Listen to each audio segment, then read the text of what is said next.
Assalamualaikum warahmatullahi wabarakatuh. Saya Sumareni Hoirot, MPM 1813031024 dari Prodi Pendidikan Ekonomi Universitas Lampung.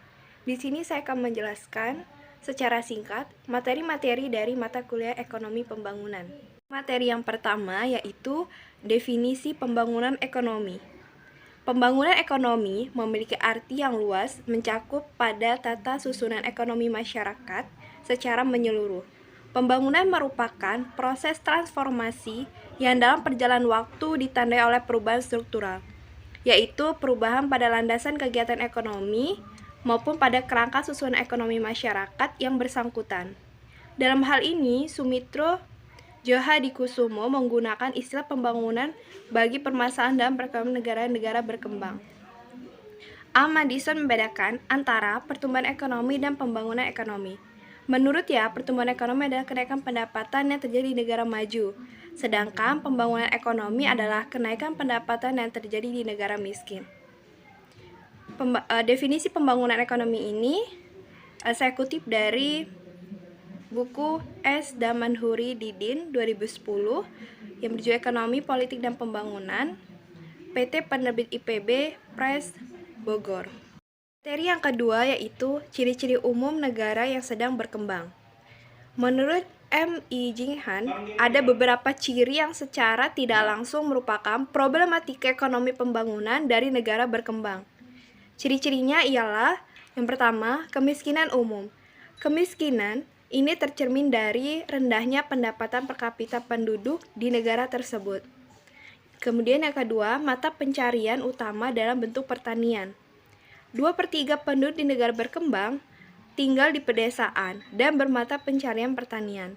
Penduduk yang bekerja di bidang pertanian di negara berkembang 4 kali lebih banyak dibandingkan di negara maju.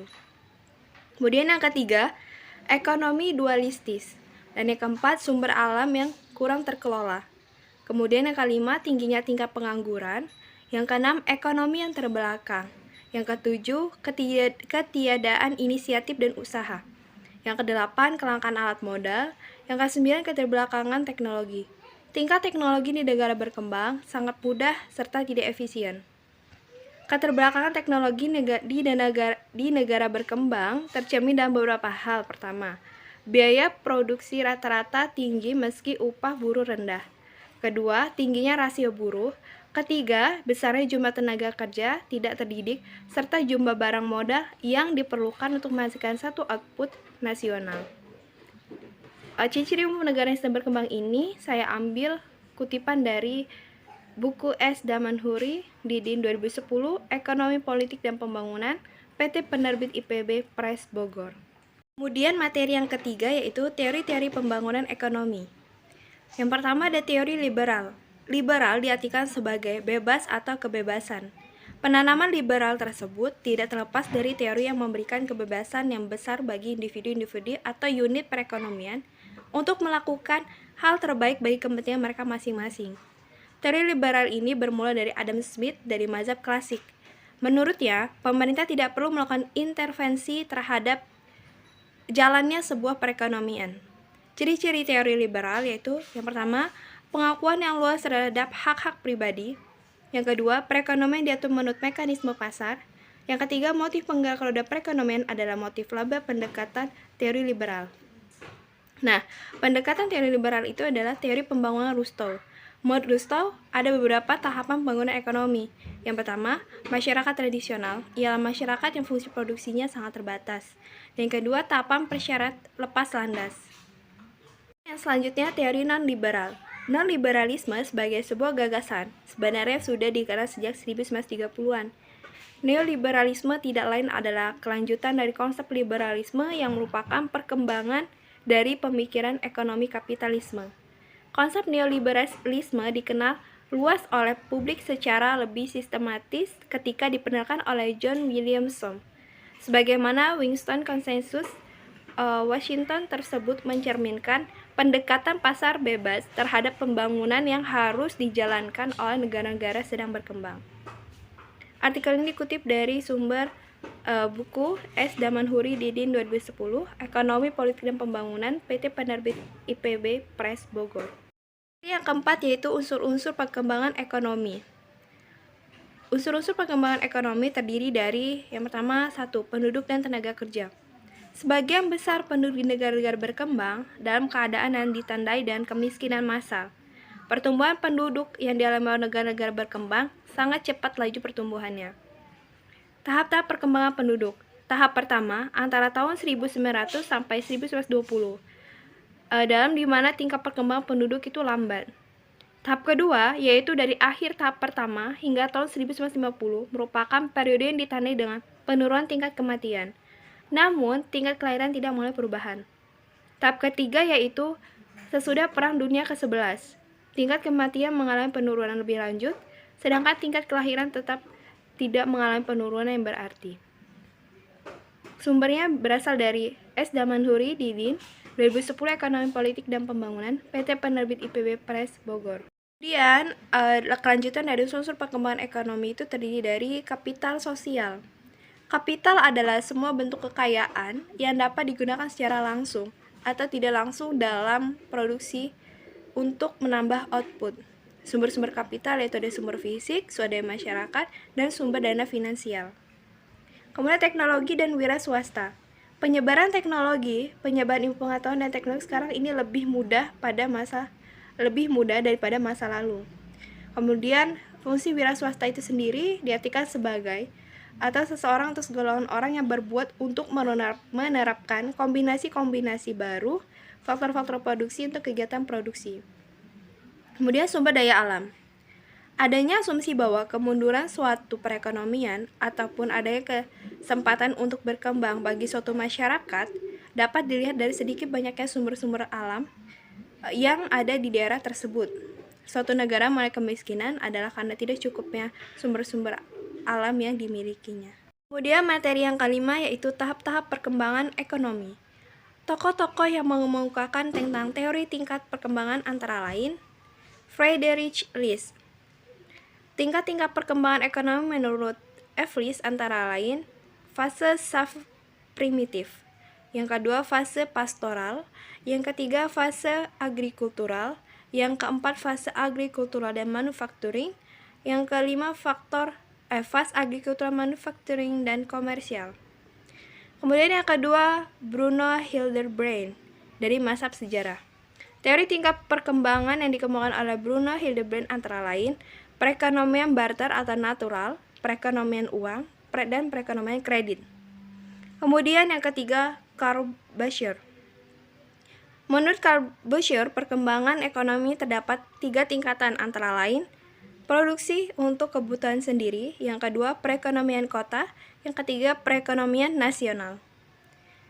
Tahap-tahap perkembangan ekonomi ini didapat dari sumber Irawan dan Suparmoko 2002 Ekonomi Pembangunan Yogyakarta, BPTE Yogyakarta. Kemudian materi yang selanjutnya yaitu yang keenam tipe-tipe perkembangan ekonomi. Perkembangan ekonomi di negara-negara barat, pembangunan secara spontan. Ada faktor-faktor diantaranya ialah yang pertama, akumulasi kapital yang didasarkan atas pinjaman yang berbunga terlarang. Yang kedua, struktur masyarakat didasarkan agama dan paham feodal. Yang ketiga, produksi dibatasi dan diatur berhubungan dengan kualitas. Kemudian perkembangan ekonomi Jepang. Perkembangan ekonomi di negara-negara barat dipimpin dan dibiayai oleh sektor swasta. Jepang mengalami perkembangan ekonomi yang diatur oleh pemerintah dengan menggunakan kelas feodal sebagai alat dan dengan bantuan pemerintah menjadikan kelas tersebut sebagai kelas wira swasta. Kemudian perkembangan ekonomi Uni Soviet, dan yang keempat perkembangan ekonomi di negara sedang berkembang. Masalah yang dihadapi oleh negara yang sedang berkembang sebenarnya telah dipersoalkan sejak selesainya Perang Dunia II. Untuk menyelesaikan masalah tersebut, maka diharuskan untuk mengetahui sebab-sebab terjadinya masalah tersebut. Kemudian diselidiki perspektif sejarah bagaimana masalah itu dipersoalkan. Penjelasan ini bersumber dari Irawan dan Suparmoko 2002 Ekonomi Pembangunan Yogyakarta, BPTE Yogyakarta. Ketujuh yaitu syarat-syarat umum perkembangan ekonomi. Menurut Baldwin, syarat umum sekaligus fondasinya perkembangan ekonomi adalah adanya kekuatan dari dalam. Maksud kekuatan dari dalam adalah kekuatan yang ada dalam masyarakat itu sendiri untuk berkembang. Kekuatan ini sangat penting untuk terjadinya perkembangan. Selain kekuatan dari dalam, ada juga kekuatan dari luar yang dapat mendorong dan memberikan fasilitas-fasilitas untuk berkembang. Tetapi kekuatan dari luar hanya merupakan pelengkap dan tidak menggantikan kekuatan-kekuatan yang berasal dari dalam masyarakat itu sendiri. Kemudian, mobilitas faktor-faktor produksi. Ketidaksempurnaan pasar membatasi mobilitas faktor-faktor produksi dari penggunaan yang kurang produktif menuju penggunaan yang lebih produktif. Untuk itu, market imperfection harus diadakan, sehingga faktor produksi dapat digunakan sepenuhnya. Kemudian akumulasi kapital. Akumulasi kapital adalah salah satu faktor untuk pertumbuhan ekonomi. Akumulasi dapat berupa kenaikan volume tabungan yang diarahkan untuk tujuan-tujuan produktif. Penjelasan ini bersumber dari Martono Trisno, 2008, Ekonomi Pembangunan Surakarta, UNS Press. Yang kedelapan, materi kesulitan-kesulitan umum dalam pembangunan ekonomi. Ada beberapa kesulitan umum dalam pembangunan ekonomi. Yang pertama, dualisme ekonomi. Dalam suatu negara di mana di suatu pihak, di kota-kota perekonomiannya sudah bersifat industri, sedangkan di desa-desa perekonomian masih dalam tingkat yang rendah. Kemudian iklim tropis. Pada umumnya daerah-daerah terbelakang itu berada di daerah-daerah iklim tropis. Yang ketiga, kebudayaan yang tidak ekonomis. Kebudayaan yang tidak ekonomis diartikan sebagai sikap adat istiadat atau tradisi yang menghalangi penggunaan tenaga kerja penuh manusia untuk menaikkan tingkat hidupnya. Kemudian yang keempat, rendahnya produktivitas. Rendahnya produktivitas ini lebih banyak ditentukan oleh kualitas manusia dan sumber daya yang tersedia di negara berkembang. Kemudian yang kelima, jumlah kapital sedikit. Jumlah kapital di negara yang sedang berkembang merupakan suatu faktor produksi yang langka. Yang ketujuh, perdagangan luar negeri. Bagi negara berkembang, pada umumnya mengekspor bahan mentah yang mempunyai permintaan dan penawaran elastis atas perubahan harga yang inelastis. Kemudian ketidaksempurnaan pasar. Ketidaksempurnaan pasar ialah seperangkat masalah yang menyangkut mobilitas produksi, harga yang tidak luas, tidak memperhatikan keadaan pasar, struktur sosial yang tidak mudah berubah, dan kurang adanya spesialisasi. Kemudian kesenjangan perkembangan. Tujuan pembangunan adalah meningkatkan pendapatan per kapita dan mempersempit adanya kesenjangan, baik kesenjangan absolut dan relatif. Kemudian pengangguran. Pengangguran merupakan pokok kebijaksanaan bagi negara yang sedang berkembang dan negara maju. Penjelasan ini bersumber dari Martono Trisno, 2008, Ekonomi Pembangunan Surakarta, UNS Press. Dan materi yang ke-9 yaitu masalah-masalah pembangunan ekonomi. Secara umum, permasalahan pembangunan ekonomi yang sering dialami oleh negara berkembang yaitu pengangguran, kemiskinan, ketimpangan dalam distribusi pendapatan, dan tingginya angka pertumbuhan penduduk. Hal ini menunjukkan ketidakmerataan kesejahteraan masyarakat yang merupakan penghambat proses pembangunan ekonomi. Tulisan ini bersumber dari Martono Trisno, 2008, Ekonomi Pembangunan Surakarta, UNS Press. Kemudian materi yang ke-10 yaitu industri substitusi impor. Adalah kebijakan perdagangan dan ekonomi yang mendukung penggantian barang impor dengan barang impor asing dengan barang produksi dalam negeri. Industri substitusi impor didasarkan beranggapan bahwa negara harus mengurangi ketergantungannya pada negara asing dengan mengembangkan produk industri dalam negerinya. Istilah ini lebih mengacu pada kebijakan ekonomi pembangunan abad ke-20. Namun, sudah diusulkan pada abad ke-18 oleh ekonomi seperti Friedrich List dan Alexander Hamilton. Kebijakan isi diterapkan oleh negara-negara di belahan bumi selatan dengan tujuan merintis pembangunan dan kemandirian melalui pembentukan pasar dalam negeri. ISI beroperasi dengan membiarkan negara memimpin pembangunan ekonomi lewat nasional, subsidisasi industri penting, termasuk pertanian, pembangkit listrik, dan lain-lain. Penulisan ini bersumber dari Wikipedia, artikel Wikipedia. Materi yang ke-11 yaitu kebijakan ekonomi dalam negeri.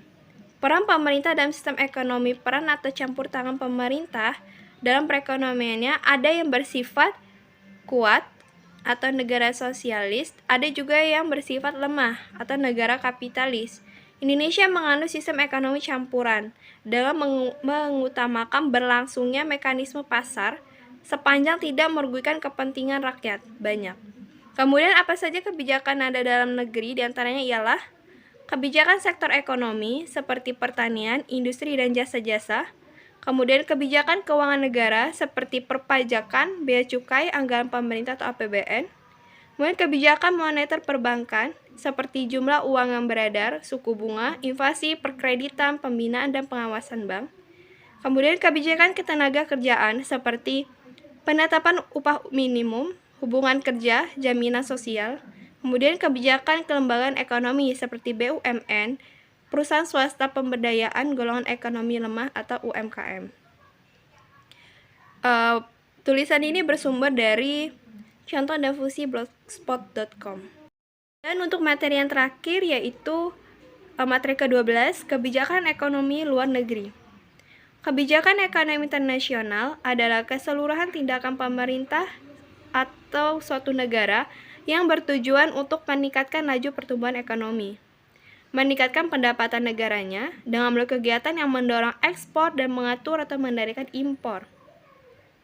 Secara teoristis, jika pengelolaan baik dan transparan, kebijakan ekonomi terbuka dapat mempercepat pembangunan ekonomi kebijakan perdagangan internasional yang terdiri atas kebijakan promosi ekspor, kebijakan substitusi impor, dan kebijakan proteksi industri.